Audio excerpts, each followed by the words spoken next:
Hi, it's me Jacqueline. Welcome to my channel.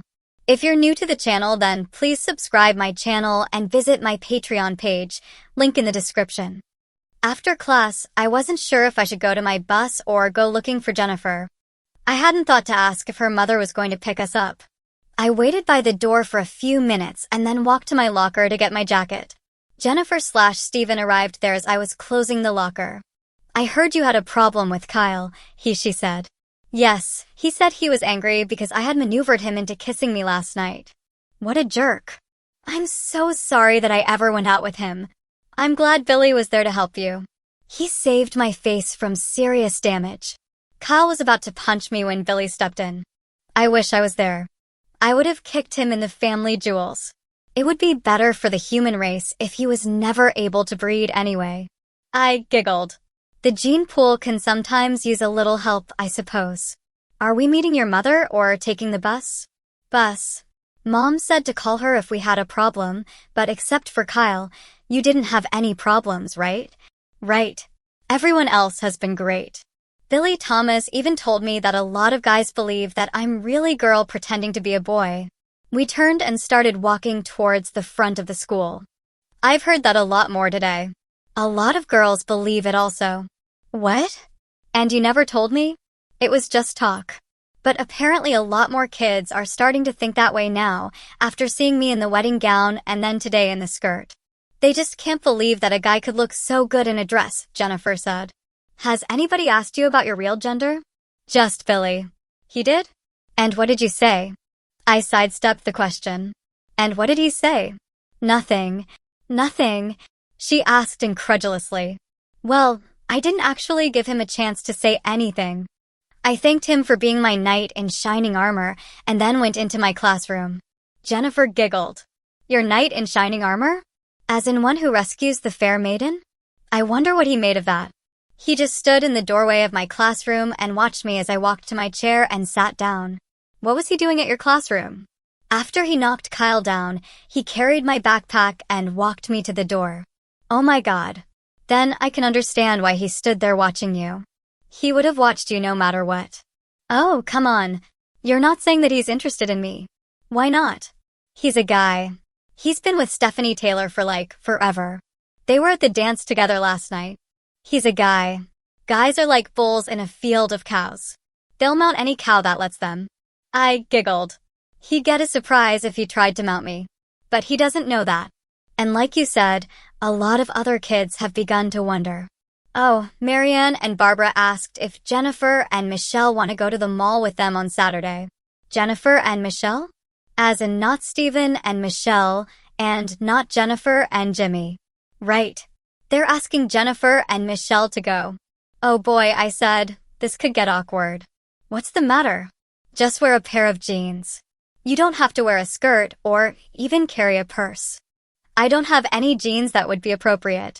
I only have Jimmy's jeans, loose and baggy ones that were purchased to hide my shape. I'd look like a frump as a girl.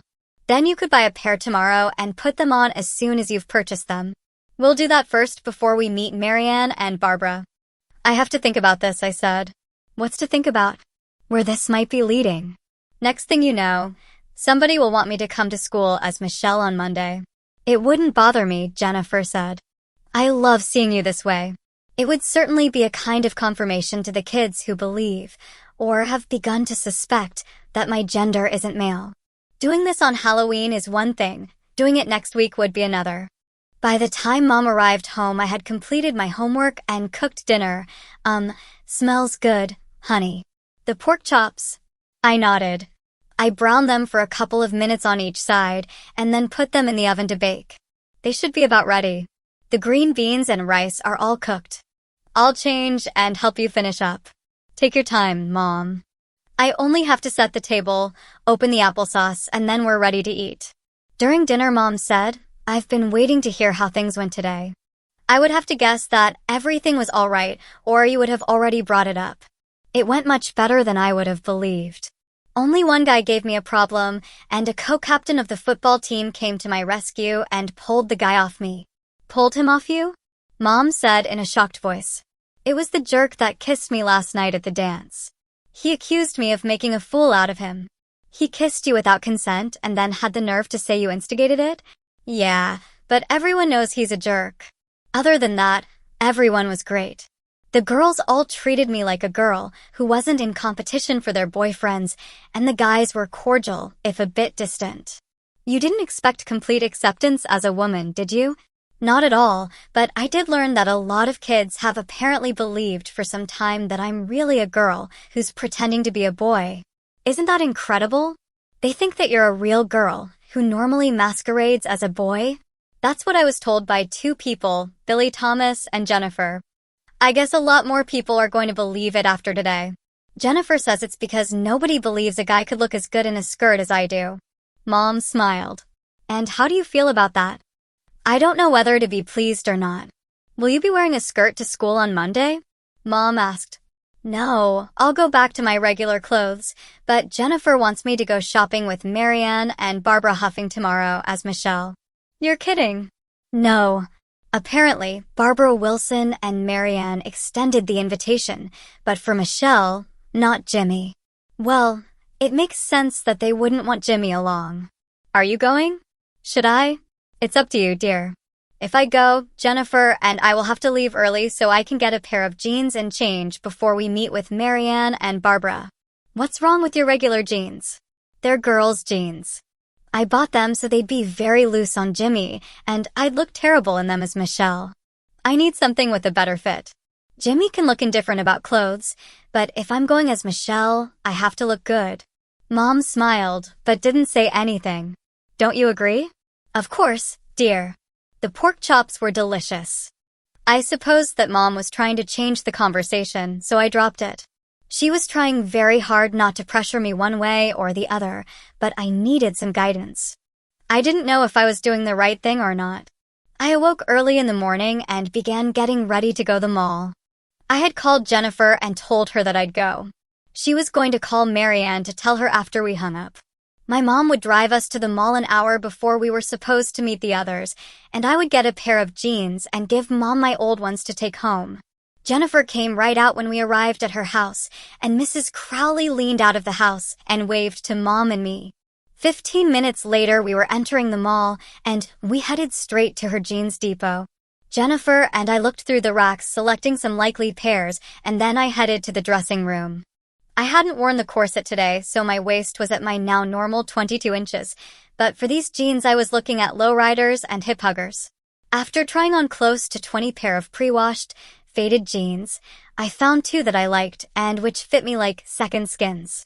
The salesgirl said that I could wear a pair out of the store and removed all the sales tags for me. While Jennifer and I had been looking at jeans, Mom had been walking around the store, looking at other merchandise. Despite the name, the store sold a lot more than jeans. While browsing around, Mom had overheard a couple of sales girls oohing and awing over a new line of hooded pullover sweaters, so she brought several over for me to look at. I tried on a dark gray pullover made from an ultra-soft velour-like fabric, and I loved it. It only extended down far enough to meet the waist of the jeans and was a far cry from the sweaters that I normally wore. Jennifer found a belt that was perfect, and I had my new outfit. Mom's only remark was that the pullover rode up too much if I moved around, exposing my stomach. Jennifer and I had to giggle.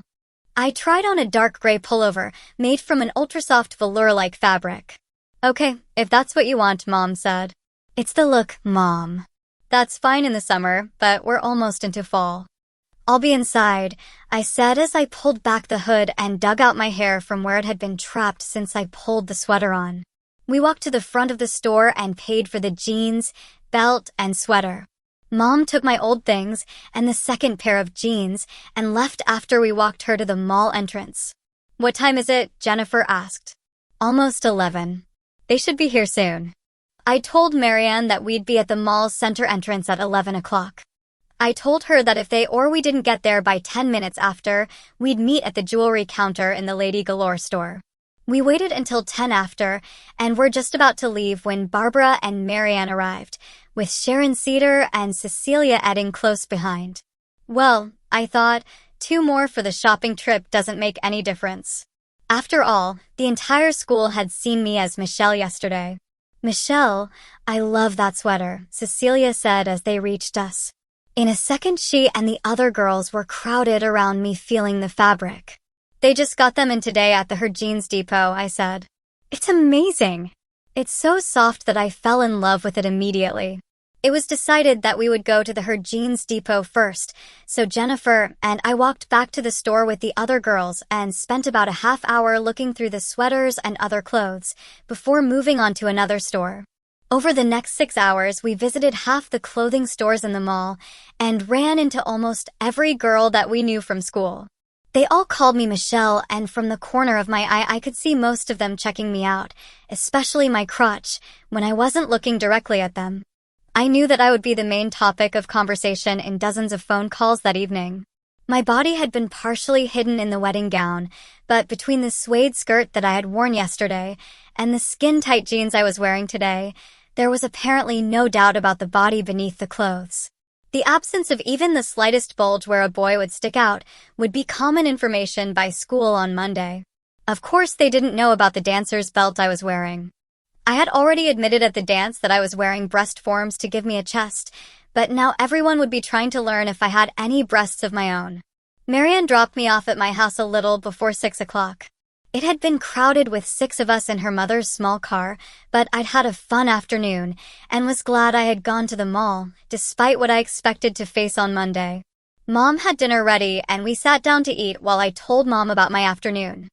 I had purchased a pair of open-toed shoes with 2-inch heels and a pair of gold earrings that dangled little gold ovals with a simulated pearl.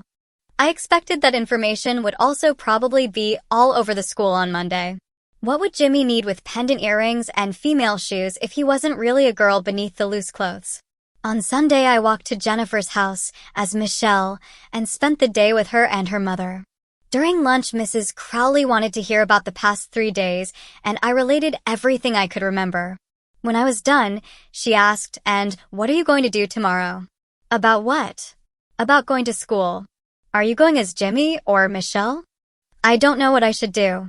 My mom doesn't want to influence me, so I can't ask her for advice."